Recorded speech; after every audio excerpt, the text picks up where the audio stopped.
Hi friends, കുറച്ച് നാളാവുന്നു ഞാൻ വീഡിയോസൊക്കെ ഇട്ടിട്ട്. വേറൊന്നുമല്ല, തീരെ സുഖമില്ലായിരുന്നു. എത്ര വയ്യായികയാണേലും ഞാൻ തന്നെ വന്നാണ് എൻ്റെ ഗാർഡനിലെ പ്ലാന്റ്സിനെല്ലാം വെള്ളം ഒഴിക്കുന്നത്. വീട്ടിൽ മറ്റു പലരും ഒഴിക്കാമെന്ന് പറഞ്ഞാലും ഞാൻ സമ്മതിക്കാറില്ല. അതിന് മെയിൻ കാരണം എനിക്കേ അറിയത്തുള്ളൂ ഓരോ പ്ലാന്റ്സിനും എത്രത്തോളം വെള്ളം വേണമെന്നുള്ളത്. ഇപ്പോൾ ഈ കാണിച്ചേക്കുന്നതെല്ലാം ബ്ലാക്ക് മൂണിൻ്റെ തൈകളാണേ. ബ്ലാക്ക് മൂണിൻ്റെ സീഡിട്ട് മുളപ്പിച്ചതാണ്. ഇപ്പോൾ അതേ അതിൽ നിന്ന് എനിക്ക് കിട്ടിയൊരു വ്യത്യസ്തമായ ഫ്ലവറാണിത്. ബ്ലാക്ക് മൂണിൻ്റെ സീഡിൽ നിന്ന് കിട്ടിയതാണ്. എൻ്റെ കയ്യിൽ ഇല്ല ഈ ഒരു കളറ്. കഴിഞ്ഞ പ്രാവശ്യത്തെ വീഡിയോയിൽ ഞാൻ ഇതുപോലൊരു വെറൈറ്റി കാണിച്ചിട്ടുണ്ടായിരുന്നു. പക്ഷേ എൻ്റെ നടുക്ക് ഇതുപോലൊരു റിങ് ഷേപ്പില്ലായിരുന്നു.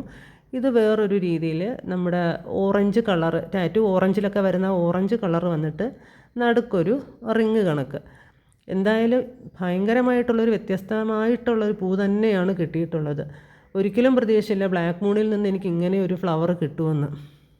എന്തായാലും സീഡ് ഇട്ടത് ചിലപ്പോൾ മാറിപ്പോയതാണെന്ന് പറയാനും പറ്റത്തില്ല. കാര്യം ഇങ്ങനെ ഒരു കളറ് ഫ്ലവറേ എൻ്റെ ഗാർഡനിലില്ല. അപ്പോൾ എന്തായാലും ഞാൻ ബ്ലാക്ക് മൂണ് ഇട്ടിട്ട് അതെല്ലാം പ്രത്യേകം എഴുതി മാറ്റി വെച്ചതിൽ നിന്നാണ് എനിക്ക് ഇങ്ങനെ വ്യത്യസ്തമായ ഒരു കളറ് കിട്ടിയിട്ടുള്ളത്.